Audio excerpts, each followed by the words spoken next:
Customer ఒక ప్రాపర్టీని కొనుగోలు చేసే ముందు ఆ ప్రాపర్టీ మీద హెచ్ఎండిఏ, రేరా, డిటిసిపి వీటికి సంబంధించినటువంటి పర్మిషన్ ఉందా లేదా అనేది ఎలా తెలుసుకోవాలి అనే దాని మీద మనం పూర్తి స్థాయిలో విశ్లేషణ చేసుకుందాం. ప్రస్తుతం మనతో పాటు ఉన్నారు రియల్ ఎస్టేట్ రంగంలో సుదీర్ఘమైనటువంటి అనుభవం కలిగినటువంటి ప్రముఖ real estate expert Nandi Rameshwar Rao గారు. వారితో మాట్లాడదాం. రామేశ్వరరావు గారు నమస్తే. నమస్తే.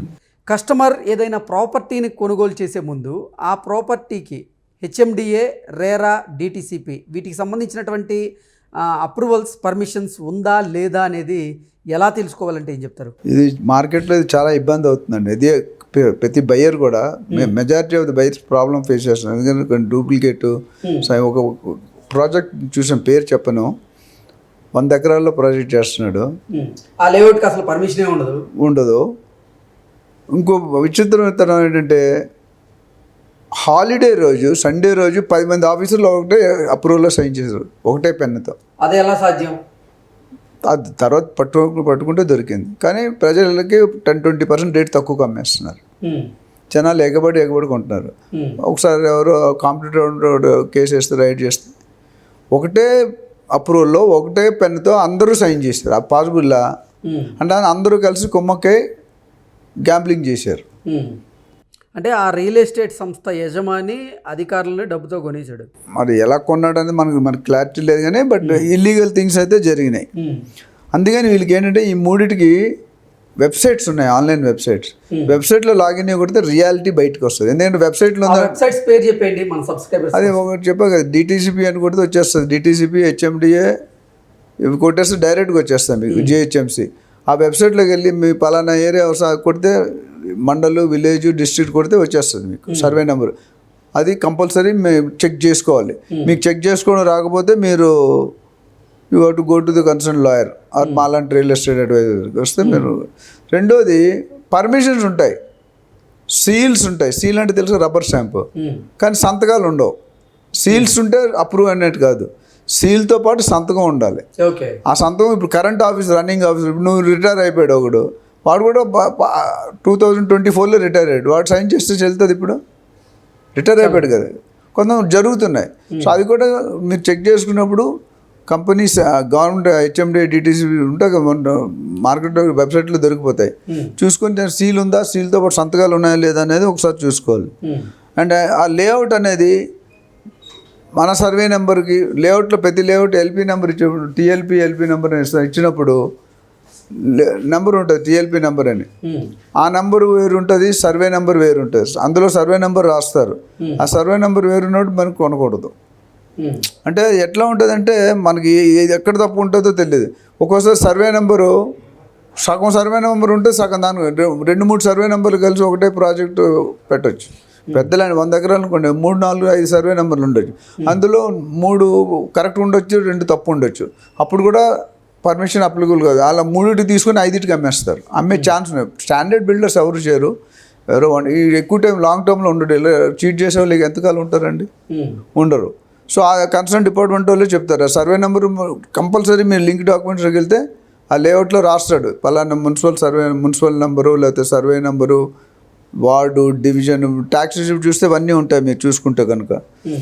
అండ్ ఈ లేఅవుట్ రిజిస్టర్ అయిందా లేదా అంటే డాక్యుమెంట్స్, లేఅవుట్ పర్మిషన్ పెట్టాం, పర్మిషన్ ఉంటుంది, పర్మిషన్ వేరు, రిజిస్ట్రేషన్ వేరు.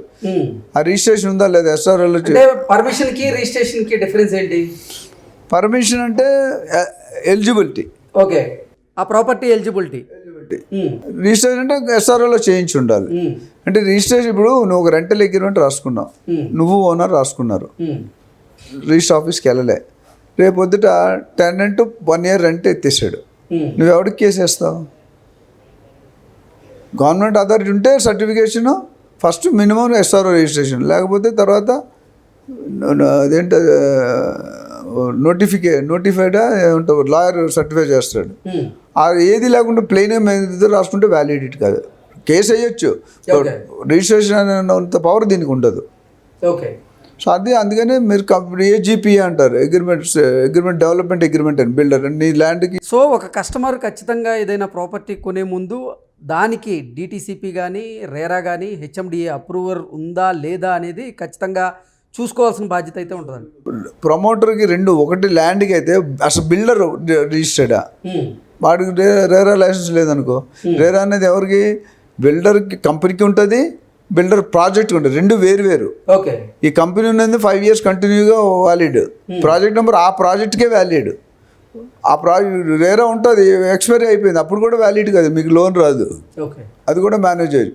సో అట్లనే రేరా డిపార్ట్మెంట్కి వెళ్తే రేరా వాళ్ళు చెప్తారు ఇది ఏ జోన్ కింద వస్తుంది, అసలు వ్యాలిడా కాదా.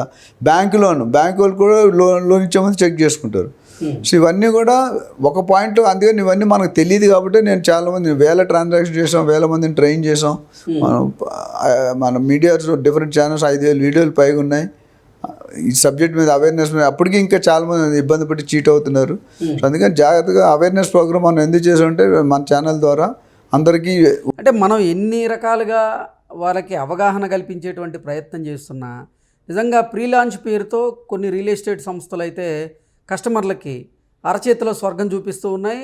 కస్టమర్లు కూడా నమ్మి మోసపోతూ లబోదిబోం అంటున్నటువంటి పరిస్థితి అయితే నానాటికి పెరుగుతూ ఉంది. దీన్ని ఎలా చూడాలంటారు? గ్రీడ్నెస్ తెలుసు కదా.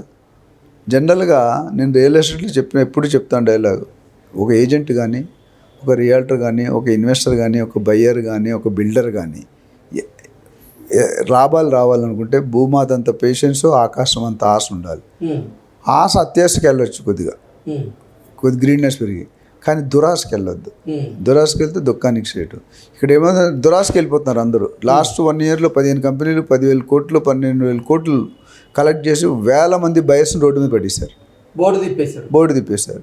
ఇంకా తిప్పుతున్నారు. నిన్న మొన్న పేరున్న కంపెనీలు కూడా ఇప్పుడు కస్టమర్లను మోసం చేసి బోర్డులు తిప్పుతున్న పరిస్థితి ఉంది. బడాబాబు ఉంటాడు, సెలబ్రిటీ, పొలిటికల్ ఎవరో ఒకరు ఉంటారు, అది మేనేజ్ చేస్తారు. పవర్ ఇప్పుడు చూడు, గవర్నమెంట్ వచ్చిందనుకోండి, వాళ్ళు కేసు వేస్తారు, ఇటు చేసి మళ్ళీ నెక్స్ట్ గవర్నమెంట్ కేసు వేస్తారు. అంటే ఎక్కడో దగ్గర మ్యానిపులేషన్ అనేది జరుగుతుంది, అది ఆపాలి. రేరా వచ్చే చాలా వరకు తగ్గినాయి, బట్ ఇంకా రేరా పూర్తి స్థాయిలో స్పందించట్లేదు. ఢిల్లీ, ముంబై దాంట్లో చాలా స్ట్రిక్ట్. రేరా ఉందంటే కళ్ళు మూసుకొని ఉండేవచ్చు. మరి హైదరాబాద్లో పరిస్థితి ఏంటి అంటే కొద్దిగా స్లోగా వెళ్తాను. స్టార్ట్ చేశారు అప్పటికి, ఇప్పుడు 2017 1st January స్టార్ట్ చేస్తారు. కానీ కస్టమర్లు ఎక్కువగా మోసపోతుంది మాత్రం హైదరాబాద్ ప్రాంతంలోనే ఎక్కువగా ఉన్నారు. హైదరాబాద్లో 60-70% లిటిగేషన్ ల్యాండ్స్ అండి. నేను డిఫరెంట్ కమ్యూనిటీస్, డిఫరెంట్ వైఫ్స్. ఇప్పుడు కొన్ని కమ్యూనిటీలకి 3-4 వైఫ్స్ ఉంటారు, కొన్ని అఫీషియల్గానే 2 అల్లుడు 4 అల్లుడు తెలియదు రికార్డు. అది ఎలా సాధ్యం అండి అసలు? ఇప్పుడు ఒక ప్రాపర్టీకి ఒరిజినల్ డాక్యుమెంట్ ఒకటే ఉంటుంది, కానీ ఆ ప్రాపర్టీ మీదే కొన్ని డాక్యుమెంట్స్ అయితే 4-5 మంది దగ్గర ఉంటున్నాయి ఈ రోజుల్లో. అది ఎలా సాధ్యం అవుతుంది అసలు? అంతకుముందు కండబలం, గుండె బలంతో చేసేవారు, ఇప్పుడు డబ్బు బలంతో చేస్తున్నారు. ఓకే. సో పైసామే పరమాత్మే, money can make many things అనేవారు. ఇప్పుడు మార్చేసాం, money can make all things. Okay. ఒకప్పుడు కుచ్ కర్నేకే లియే, కుచ్ పానేకే లియే, కుచ్ కోనా హై అనేవారు, ఇప్పుడు కుచ్ కర్నా హై అంటున్నారు. అంతకుముందు first impression is best impression, మారిపోయింది. ఇప్పుడు first impression is lost impression. అంటే సొసైటీ చరిత్ర మారుతూ పోతుంది, చేంజ్ అవుతూ పోతుంది. అది చేంజ్ అంటే మనం చేంజ్ అయిపోతాం, మనం అవుట్ అవుతాం. నోకియా ఎక్కడ ఉంది ఇప్పుడు ఫోన్? ఒకప్పుడు నోకియా బ్యాటరీ 3 రోజులు ఉండేది ఛార్జ్, ఇప్పుడు ఉన్న 3 గంటలు ఉండట్లేదు.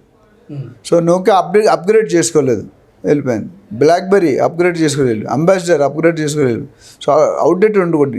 ఏ రోజు టెక్నాలజీ ఎవరు వాడతారో వాళ్ళు పైకి వస్తున్నారు. ఓకే అండి, థ్యాంక్ యూ సార్.